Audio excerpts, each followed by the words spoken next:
Halo, jumpa lagi bersama saya dalam studi Al-Quran. Sebelum membahas topik kita, mohon dukungannya untuk mengklik tombol like, subscribe, notifikasi, dan mohon video ini di-share agar orang mendapatkan pencerahan. Studi kita kali ini membahas surah Al-Maidah ayat ke-18. Kalau kita membuka kitab Al-Quran, kita akan membaca ayat ke-18 dari surah kelima Al-Quran berbunyi sebagai berikut, sebagaimana yang ditampilkan di layar kaca Anda. Nah, memang apa yang ditampilkan ini tidak seluruhnya ya dari ayat ke-18 itu. Tetapi kami hanya menampilkan tiga kalimat pertama, ya 3-4 kalimat pertama saja ya. Nah, kalau kita membaca kalimat ini, kita dapat semacam merekonstruksi ya. Jadi kurang lebih dulu orang-orang Yahudi dan orang-orang Nasrani, orang-orang Kristen ya, mereka mengatakan ya, entah itu kepada Muhammad atau juga kepada pengikut Muhammad, bahwa diri mereka itu adalah anak Allah dan juga kekasih Allah. Nah, jadi pernyataan orang Yahudi dan orang Nasrani ini didengar oleh Allah. Nah, dari situlah muncul tanggapan Allah. Jadi Allah mau menggunakan Muhammad supaya menyampaikan kepada orang-orang Yahudi dan orang-orang Nasrani, dan ini menjadi bahan pengajaran Muhammad kepada para pengikutnya. Ya, nah, jadi eh, tampak ya kita dapat menilai bahwa Allah Subhanahu wa taala sepertinya alergi dengan istilah anak Allah dan juga kekasih Allah yang kerap dilontarkan oleh orang Yahudi dan oleh orang Nasrani. Bagi Allah Subhanahu wa taala, gelar anak Allah dan juga kekasih Allah itu membuat orang Kristen dan Nasrani itu luput dari dosa, luput dari siksa. Ya, itu. Karena itu. Jadi artinya gelar anak Allah dan kekasih Allah ini merupakan status istimewa yang membuat orang Yahudi dan orang Nasrani itu tidak bisa berdosa dan juga tidak akan disiksa. Ya. Nah, padahal uh, gelar ya anak Allah dan itu merupakan gelar yang menggambarkan relasi Allah dengan umat. Ya, jadi dalam tradisi Yahudi dan Kristen, relasi antara Allah dengan umat itu tidak hanya sebatas Allah dan umat saja. Ada banyak gelar lain yang hendak menggambarkan relasi tersebut. Misalnya, raja dan warga, gembala dan domba, suami dan istri, bapak dan anak, guru dan murid. Ya, masih banyak lagi. Selain itu juga ada penggambaran relasi persahabatan, relasi pacaran, ya, bahwa Allah itu pokok anggur dan umatnya itu adalah ranting-rantingnya. Ada banyak metafora yang hendak menggambarkan relasi tersebut.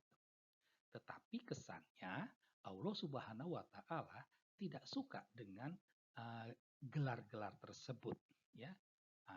Allah memahami gelar-gelar tersebut seakan-akan orang Yahudi dan orang Nasrani ini begitu istimewa. Jadi di sini tampak bahwa gelar-gelar itu membuat orang Yahudi dan Nasrani itu luput dari dosa dan siksa. Padahal tidaklah demikian. Jadi di sini sudah kelihatan Allah itu gagal paham.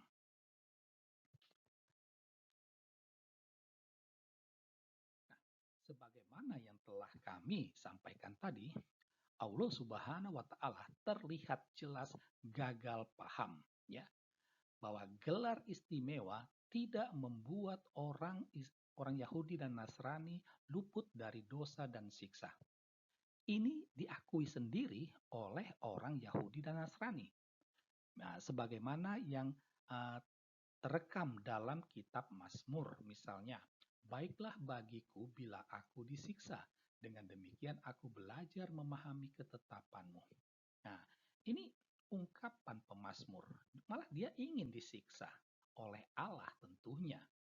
Karena dengan demikian dia bisa belajar memahami. Jadi bahwa dia adalah anak Allah, kekasih Allah, bukan berarti dia luput dari dosa dan siksa. Sama sekali tidak. Allah Subhanahu wa Ta'ala gagal paham. Ya. Meski berdosa dan mendapat siksa, orang Yahudi dan Nasrani dia tetap sadar akan gelar istimewanya. Dia tidak malah kecewa, dia tidak malah marah. Saya kan anak Allah. Kok kenapa saya disiksa? Tidak. Dia sadar akan hal itu.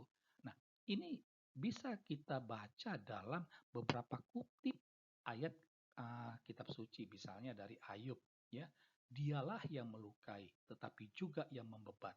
Dialah yang memukul, tetapi yang tangannya menyembuhkan pula. Gitu. Atau misalnya dari kitab Wahyu, barang siapa kukasihi, dia kutegur dan kuhajar. Nah, ini kata-kata Allah, ya.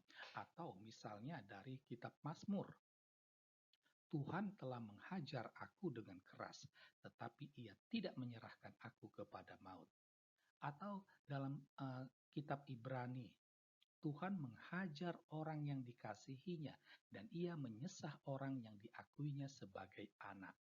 Nah, ini tampak jelas bahwa ya, sekalipun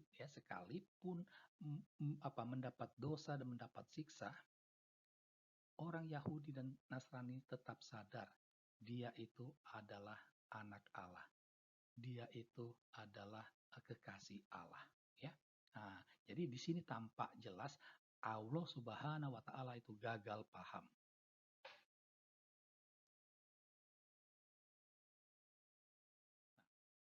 Menjadi pertanyaannya adalah kenapa Allah Subhanahu wa Ta'ala gagal paham?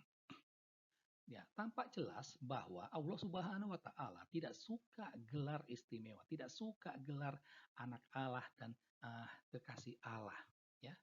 Kenapa Allah tidak suka? Dia cemburu, dia iri hati, ya. Dia tidak bisa membuat gelar itu untuk pengikutnya Muhammad, ya. Allah Subhanahu wa Ta'ala merasa terancam. Jadi ketika orang-orang Yahudi, orang-orang Nasrani mengatakan kepada pengikut Muhammad bahwa kami ini adalah anak Allah, bahwa kami ini adalah kekasih Allah, Allah Subhanahu wa Ta'ala dia takut, ya. Jangan-jangan nanti pengikut Muhammad meninggalkan dia dan mereka masuk ke orang Kristen, orang Yahudi. Nah, karena itulah Allah Subhanahu wa Ta'ala menyampaikan penegasan, ya. Katakanlah. Nah, penegasan itu sangat menarik, ya, sangat menarik, ya. Di situ dikatakan, sebaliknya kamu adalah manusia biasa di antara orang-orang yang Dia ciptakan.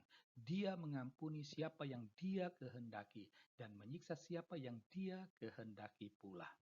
Nah, menjadi pertanyaannya adalah, ini merupakan perkataan siapa sebenarnya? Ya. Apakah ini merupakan perkataan Allah Subhanahu wa Ta'ala atau Jibril, atau jangan-jangan ini merupakan kata-kata Muhammad yang dia jual sebagai wahyu Allah? Ya, kita gunakan saja logika kita, ya. Ini kan wahyu Allah itu disampaikan oleh Allah kepada Muhammad. Jadi kalau seandainya, ya, ini dikatakan kata-kata kalimat ini diucapkan oleh Allah Subhanahu wa Ta'ala, itu berarti Allah ada dua. Kata dia yang artinya juga adalah Allah, itu merujuk kepada Allah yang lain. Tetapi jika dikatakan itu Jibril dan Muhammad, maka ini merupakan kata-kata Jibril atau kata-kata Muhammad. Jadi di sini ada ketidakjelasan, sehingga haruslah dikatakan Al-Quran bukanlah wahyu Allah. Demikianlah studi kita tentang Surah Al-Maidah ayat ke-18. Sekian dan terima kasih.